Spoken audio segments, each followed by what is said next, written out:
Nazdar, decka. To, že som sa rozišiel a bojujem s rozchodom a točil som pre vás video, ako čo najlepšie prežiť rozchod, alebo ako čo najlepšie prežiť toxický vzťah, alebo ako odísť z toxického vzťahu, tak na margo toho vám dneska spravím video s mojim strýkom Milanom Hutom, ktorý je expert na emočnú inteligenciu a ktorý má na veci aj trochu iný pohľad. Takže, jak to vidíš ty, Milan, že pokiaľ som v toxickom vzťahu, alebo vzťahu, ktorý je pre mňa neuspokojivý, alebo kde vnímam, že proste, že sa veci nemenia k lepšiemu a partner nepracuje? Ja nemám rád módny názov toxický vzťah alebo toxický človek, lebo to je nálepka, ktorou tých druhých ľudí odsudzujeme. Niečo sa nám na tom nepáči, tak hneď je toxický a dneska je plný internet a počítač, keď tam niečo naťukám, jak sa zbaviť toxického vzťahu, čo s toxickými ľuďmi. A je to tak moderný trend, ale keby sme mohli o každom povedať, že je toxický, že No jasné, on tam samozrejme. pije vodu zo studne, tak je toxický, lebo nepije z vodovodného kohútika, to je... Nemám to rád. A čo teda ako vnímaš, že by človek mohol lepšie žiť vo vzťahu, kde vníma, že sa vytratí nejaký rešpekt, alebo že on sám je tam nespokojný a nenaplňa ho to. Chcel by strašne zmeniť toho druhého, ale nejde mu to, tak ako to vnímaš ty? No a teraz si to povedal sám. Chcel by strašne zmeniť toho druhého. Hej. No a už Toltékovia v tej knižke 4 dohody, lebo láska, vzťah, priateľstvo, neviem, tam taká pekná myšlienka, že keď si kúpil koňa, tak máš koňa, nemôžeš ho meniť na psa. Keď Rozumiem. chceš psa, predaj koňa a kúp si psa. Vlastne my chceme meniť tých druhých preto, aby nám dobre bolo. Miesto, aby sme sa naučili ich pochopiť, že tam, o to, o čom sme sa asi spolu hodne bavili, to sme nebavili predtým, ale bavili sme sa. Áno, to sme sme to začali natáčať. Tam ide o to, že ja si myslím, že vzťah by sme mali zdieľať. A bude nám v tom vajpu, v tej energii spoločnej dobre, lebo nám tam dobre nie je. Ale začať to meniť, len aby som mal vibe, tak trošku divné. Teda keď niekto je vo vzťahu, kde cíti nespokojnosť, alebo kde by vyžadoval viacej lásky a tej lásky sa mu nedostáva, alebo je nespokojný s tým, dajme tomu, že ten partner sa predtým k nemu správal krajšie, tak podľa teba riešením je to, že môže to prijať ako to je. Teraz aktuálne ten partner na mňa kašle, hej? Alebo môže odísť. No, to téma Láska, vzťahy, priateľstvo, moc pekná knižka. Láska sa nedostáva samo, lenže tú lásku nikdy nedostávaš zvonku. To proste, čo je láska zvonku? To môžeš chcieť viac a viac a viac a kedy máš dosť? Hej. A čo to je? Lásku má každý v sebe, že? A keď ju bude mať v sebe, tak ju bude zdieľať. A bude cítiť lásku toho druhého, pokiaľ ju má. A dávať. Buď sme v láske, lebo nie sme v láske. Hej, no jasné. To je strašne popletené, lebo tá láska je tá nezávislá a potom je tá závislá. A tá závislá je obchod. Biznis. To sme sa naučili. Budem ťa milovať, keď budeš, že? Už ako deti. Chápem, hej. Vlastne takéto bež sa ukludniť do svojho pokojku, lebo tak cítime ako dieťa, že nás niekto strácame tú lásku, že teda potrebujeme od rodičov a tak sa to naučíme aj do života. Teda, ak niekto je vo vzťahu, kde na začiatku mal veľa tej lásky a časom tá láska vyprcha, tak by si tú lásku mal nachádzať sám v sebe a mal by dávať a neočakávať. Pokiaľ je to nezištná láska, hej? Pokiaľ je to taký ten, že biznis, vzťah, ako je väčšina vzťahov, že vzťah je to, ja som s tým Kiku nasral strašne, lebo som jej povedal, že vzťah je biznis a každý partner má do ňoho vkladať, hej, z každej strany, že ja dávam lásku, dávam energiu, dávam objatia, dávam výlety, dávam niečo a zároveň očakávam od nej, že mi bude dávať lásku a výlety a energiu. No a potom si to začnú tí dvaja vyčítať, že? Pozri sa, čo som ti všetko dal. Jasné, chudák. Rozumiem, to kde to A skončilo. dokiaľ nebudeš pod mojou strechou, že? A začneme hrať tie hry. A ja chcem ti len dobre pre teba, keď ti hovorím, aby si sa takto choval. To všetko sú hry, ktoré sú krásne popísané teda v psychológii, ktoré spolu hrajeme, pretože nedokážeme byť autentickí, prirodzení. A keď dokážeme byť autentickí, tak začneme hrať hry. A jaká je cesta z takých hier von? Keď už nejaký pár sa dostane tak ďaleko, že... Nehrať ich. A čo povieš tomu partnerovi, že potrebujem, aby si ma objal, alebo potrebujem, aby si mi viackrát povedal, že ma ľúbiš, alebo potrebujem si sa ku mne správať s väčším rešpektom? Áno, to môžeme. Keď to tak mám, tak áno. A ak sa na to nedostane, že ty povieš partnerovi napríklad, že... Lebo veľa ľudí má problémy vo vzťahu, veľa ľudí trpí hádkami, hej, za blbosti. Hej, tak teraz ten partner na teba kričí, vyčíta ti, hučí na teba a stoicizmus napríklad hovorí, že ty určíš hranicu, hej. Niekto na teba kričí a ty mu povieš, prosím ťa, prestaň, to prvé povieš slovom, druhé, že nereaguje ďalej, tak stiahneš svoju pozornosť a odkráčaš preč. Alebo mu povieš, keď stále pokračuje, prosím ťa, tam sú dvere, môžeš odísť.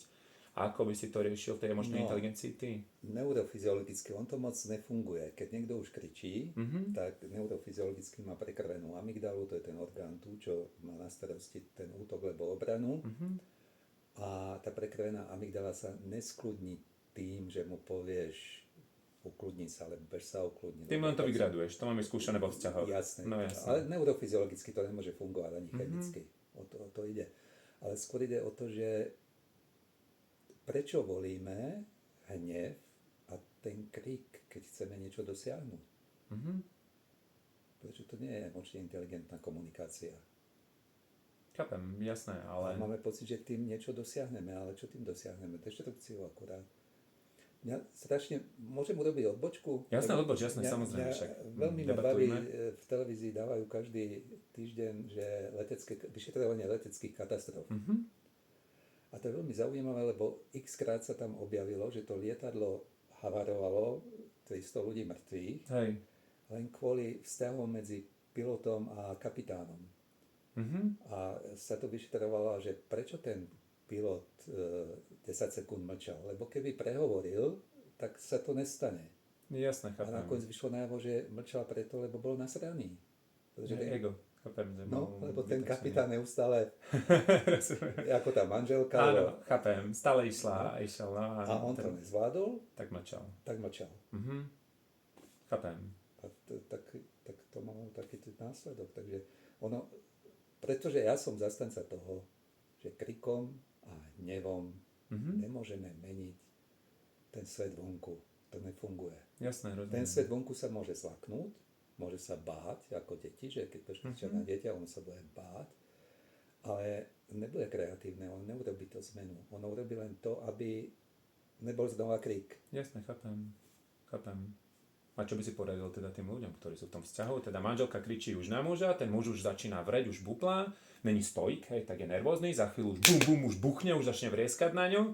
Čo by si poradil, čo má urobiť ten muž? Akože som pochopil tak v stoicizme, že má byť pre ňu hora a má ostať kľudný, len každý kľud má svoju hranicu. Hej. Ten stoik odkráča, keď je toho príliš veľa a povie, ďakujem ti pekne za čas, stačilo. Ten normálny muž, ako by si im poradil tým ľuďom, že ako reagovať. A nemusí to byť muž, môže to byť žena. Muž vrieska na ženu doma, tá žena už to má plné zuby, už to nevre, ale nemusí vrieskať, stačí, že nepríjemný, hej, máme konflikt. Prečo si neupratal tie poháre? Tie poháre už ti 35. krát hovorím, aby si ich upratal. Ja ti to hovorím, tie poháre, a teraz ten muž tam sedí, alebo žena proste pozerá na to, že poháre, na ňo to prichádza z boku. Poháre a on už začína vreť, už to cíti v sebe. Ako zastaviť takú situáciu tak, aby nedošlo ku konfliktu, aby zároveň nestratil tú partnerku a zároveň... Lebo také situácie je veľa. Ono to otvára veľa tém, na čo si spýtal. A jedna z tých tém je, ako si to nevziať osobne, čo sa deje. Lebo keď už ten partner má prekrvenú amygdalu, možno aj kričí, tak on je vo svojom svete. Ten svet so mnou nesúvisí. Rozumiem. To možno tak vyzerá, že on mi nadáva, kričí, ty Milan si hajzl a zase tu ten bordel robíš z toho jeho sveta a používa moje meno. Ale so mnou to nemá aj tak nič spoločné. Takže to je taký vysoký level vysokej emočnej inteligencie, kde ten partner by si mal uvedomiť, že vlastne ten krik, tie výčitky, to všetko, čo do teba tlačí, v skutočnosti nesúvisí vôbec s tebou a než to tak v tichu. Je to v jeho metrixe. Áno, chápem, že... Len nie je možné logicky začať sa baviť na to téma, pokiaľ je tam prekrvená amygdala. To nejde. Rozumiem, že musíš počkať, kým sa ten partner ukludní. Je potreba urobiť nejakú pauzu. Chápem, no jasné. Teraz sa môžeme o tom porozprávať. Len je to zvláštne, kedy to bolo? V čom to bolo? Teraz si nevybavujem. Ale viem, že tá situácia, že jeden je fanatik. Kamarát mi o tom rozprával. Teraz sa rozišli. Pretože ona je fanatik čistoty. Rozumiem, Všetko musí furt behať, upratovať, dávať na miesto. On je tak trošku bordelár. Hej. A ono to prestalo fungovať, ale dobre, tak keď je niekto fanatik, tak nech si to spraví, že? Ja neviem, či môžem do toho svoju... Jasné, hovor kľudne v svoju pohode. sestru môžem do toho zatiahnuť. Môžeš do toho zatiahnuť, koho chceš, v pohode. Ona má rada poriadok, ale nevyžaduje ho po ostatných. Ona si to urobí. Ona príde sem na návštevu, vidíte, ako to tu vyzerá. A mne to nevadí. Ona vezme smeták a začne si to, lebo to má rada. Ale nevyleze z nej, ježiš, už zase robíš bordel. Hej, chápem. Urobí si to pre seba, tak by to asi mohlo nejak byť, že sa budeme v tom vzťahu rešpektovať, že jeden to má tak, druhý to má tak. A konec na tom... Ono to je asi vždy nejaká kompenzácia niečoho, lebo na tom svet nestojí. Keby som zajtra mal zomrieť, asi to ešte uvedomím, keď to pôjde, ja neviem, ako to je v svete, no tak asi by som sa divil, čo som robil celý život, že to fakt na tom nezáleží. Ale mám to tak, fajn, som si spokojný, to je tak fajn, len to nevyžadovať po tom druhom. Nevyžadovať po ňom zmenu, aby mne dobre bolo. Chápem. To nemôže fungovať. No ale na to by to takto fungovalo, by si museli pracovať obaja tí partneri na sebe. A aj v tej emočnej inteligencii by sa obaja museli posúvať a vzdelávať, aby partnerka vedela, kedy už má viac menej prestať. Ten muž, aby vedel to ustať tiež. Nie, kedy má prestať, ona by nemala vôbec začať. Chápem. Myslím, rozumiem. Produkovať tú emóciu, ktorá je relevantná vlastne často k tej. Tak relevantná. A to sa už dotýkame ďalšej veci, že tie emócie. To je z toho anglická emotion. Hej. Je to energia. A fakt je ten, že bez tej energie sa nedá žiť sa bez nej. Ono nám dávajú všetky tie emócie, či je to smútok, hnev, radosť, znechutenie, dávajú nám nejakú informáciu. A som to včera vysvetľoval kamarátovi, keď sme šli na kávu, lebo sme stretli človeka, ktorého nemá rád. A on mi vraví, že vždycky sa mu vyhne. Hej. A to bol príklad krásny, že som mu to mohol vysvetliť. Že ho sere ten človek. Tak som mu vysvetlil, že idem po ulici, teď proti mne ide niekto, koho nemám rád, a môžem pocítiť hnev. Lebo on mi dá informáciu, že sa mu mám vyhnúť. Nie je to pre mňa proste, teraz som to pocítil a dá mi to energiu a ja sa mu vyhnem. Keby som v tom okamžiku ten hnev vzal a dal mu nálepku a si pomyslel, Ježiš, ten hajzel zase proti mne ide, nejak ho ohodnotil, debil, tak už z tej energie spravím pocit. A tak by som mohol žiť dlho a bol by negatívny. Že teraz by som prišiel na tú kávu a začal vykladať, vieš čo, stretol som toho blbca a už sa to... Áno, a už je tam tá negatívna energia, ktorá tam je, ktorá škodí. Naučiť sa s tým pracovať. Vedieť, že tých 90 sekúnd energie akejkoľvek emócie je OK. Dáva nám to informáciu, je to fajn. Inak by sme nežili. Áno, rozumiem. Ale nepremeňovať ich v pocity s tou nálepkou. Chápem. A platí to aj o tých pozitívnych. Ja som tu šťastný teraz. Rozumiem. To je tak, jak stoici hovoria, že z vysokej výšky máš hlboký pád. Proste, keď máš príliš takú šťastnú, ako ja nedávno, že hurá, obnovil som vzťah, je to pecka, ideme do toho, ideme naplno. Presne. Bude to fantastické a vysoká výška, hlboký pád. Presne, no. Takže chápem tomu. A ešte by mali tí ľudia začať, keď chcem teda, že chcem doma harmóniu a ja teda som ochotný na sebe, dajme tomu, začať pracovať. A tak ide to aj bez toho, aby ten druhý partner sa snažil, či sa potom rozídu. Všímavosť a seba poznanie. Čo sa vo mne deje, že? Lebo veľa ľudí si neuvedomuje, čo sa v tom okamžiku deje.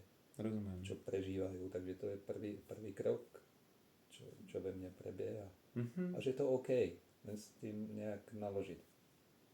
Chápem. To som inak začal už po tvojom seminári. Dovtedy som si vždycky myslel, že som neemočné hovado, necítim emócie, že som proste... On sa zmenil. Ten semináry sú úžasné.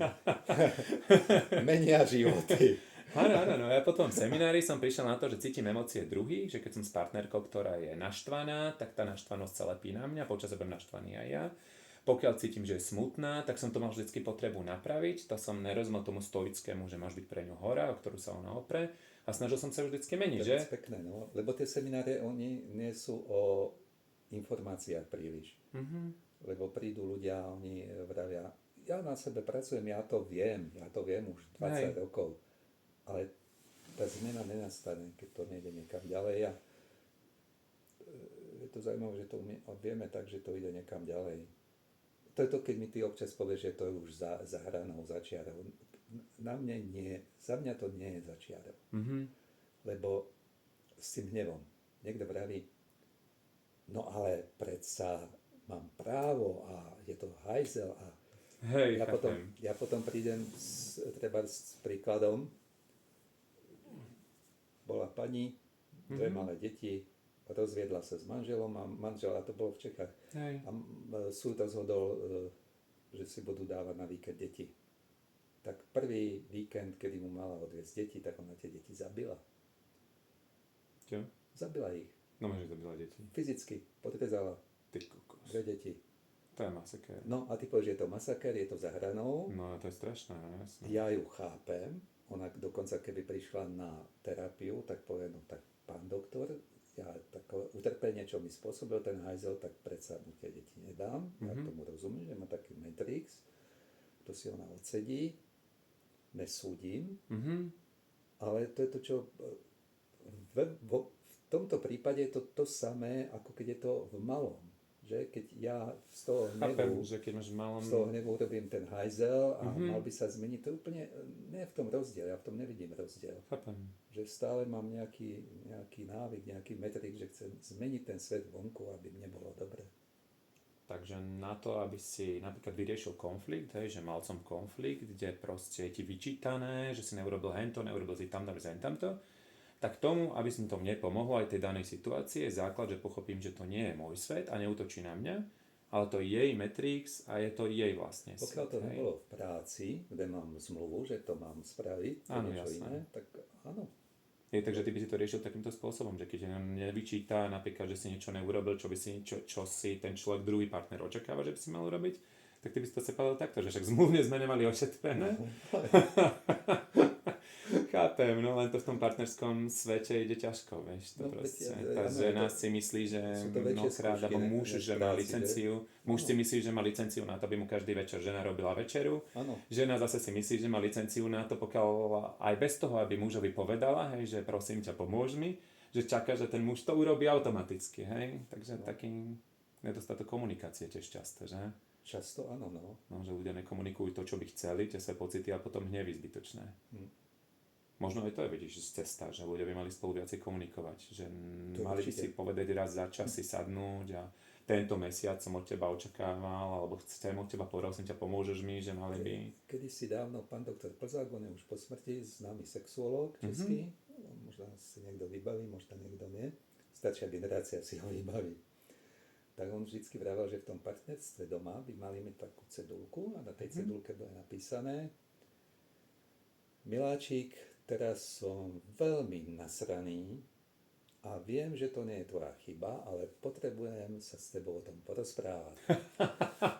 A Tak to toto je dobré, dajú jo. to na dohodnuté miesto a ten druhý mu tam napíše, kedy má čas a je Sa pohádať. ochotný sa o tom porozprávať. Nie pohádať, ale porozprávať. Áno. Lebo každý si z nich uvedomuje, že áno, ja to mám z rodiny, keď to nie je v tej myčke, Áno, tak ma hej. to nasere vždycky. A viem, že to nie je tvoj problém, lebo ja som sa to tak naučil.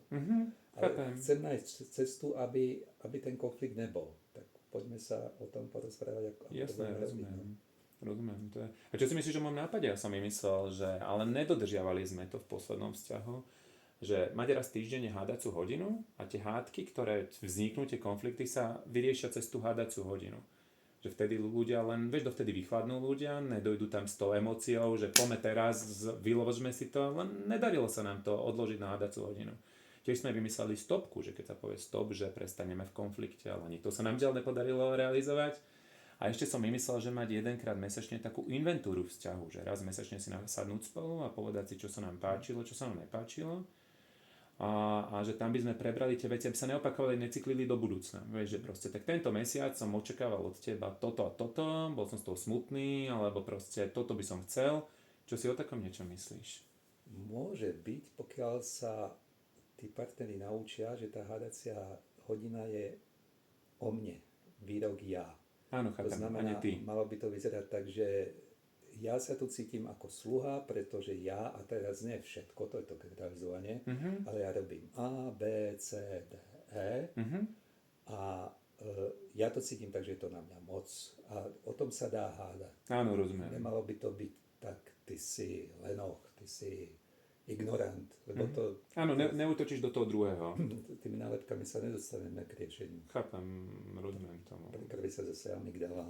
A už je zase konflikt, ktorý nejde zrušiť. Presne, že už to vyskočí, potom to vyskočí na Potom oboch stranách. vyťahneme všetko 10 rokov, lebo koľko sa poznáme dozadu, že aj vtedy pred 10 rokmi.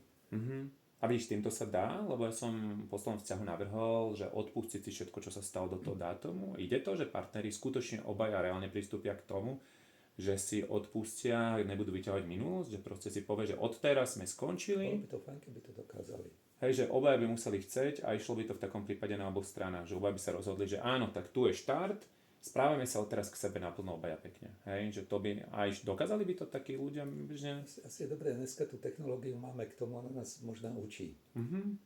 Možno by sme to mohli vziať ako ten počítač, že tá minulosť je tam niekde uložená, no tak to vymažem.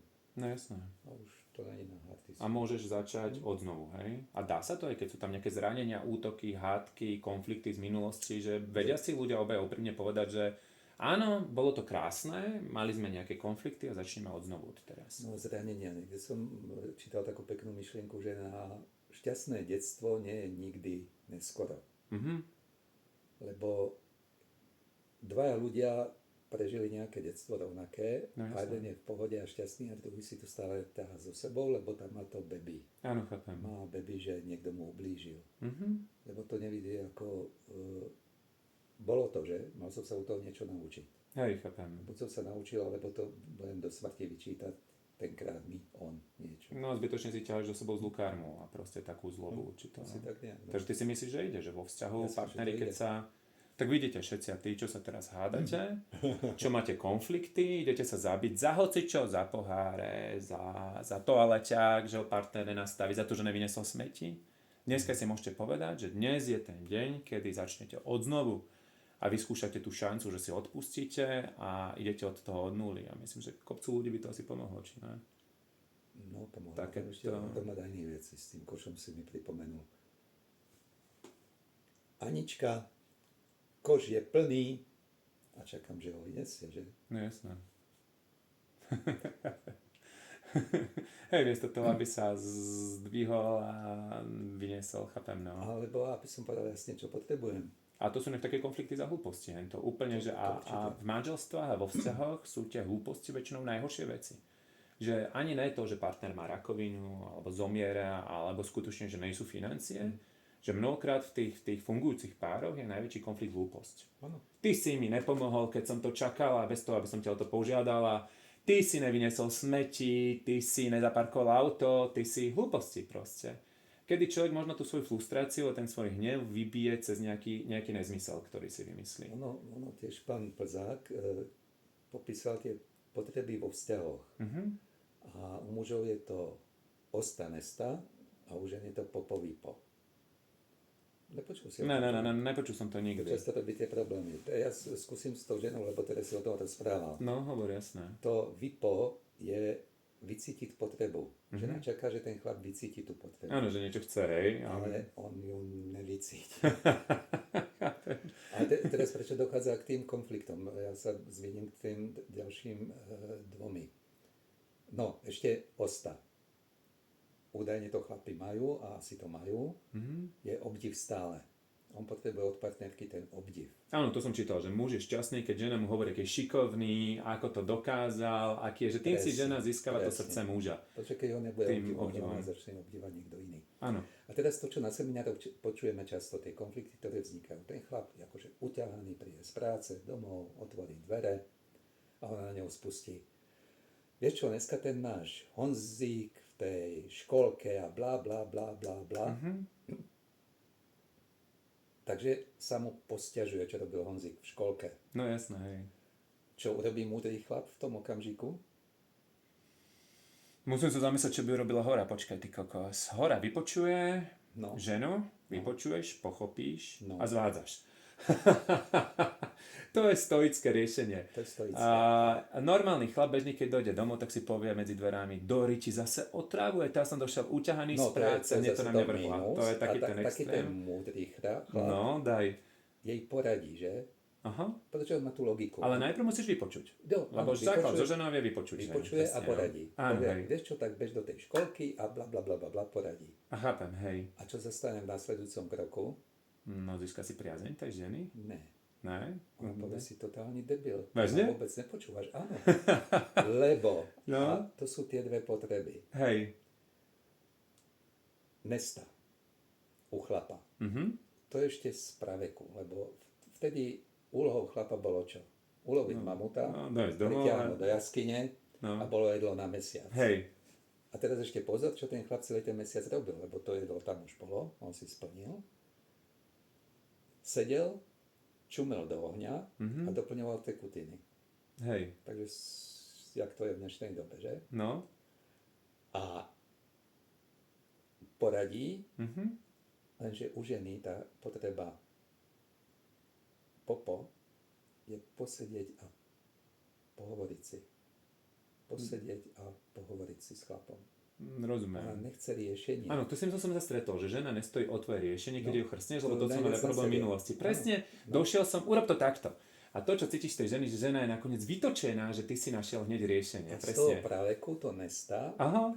Tá základná potreba vo vzťahu chlapa je nezaťažovať starostmi. Chápem. A tam to iskry, lebo on má pocit, že keď ona príde s tým, náš Pepiček v školce, že ho zaťažuje starosťou. Ale on to vyrieši, on je logický, že? No jasné. Šup, je to hotové. Ale ona to nechce, a preto tam vznikajú tie konflikty. Tak to je to, čo učí ten stoicizmus. V podstate áno. Vypočuješ, Moderné, porozumieš a nakoniec tú ženu zvádzaš, hej, aby sa cítila príjemne. Hej, objímeš ju alebo ju pobuskáš, že to je proste to, čo reálne funguje. Moderný stoicizmus. V podstate áno. Super, dobre, koksonom. Takže ďakujem pekne za rozhovor. Rád Vidíme sa sa v stalo. ďalšom. 27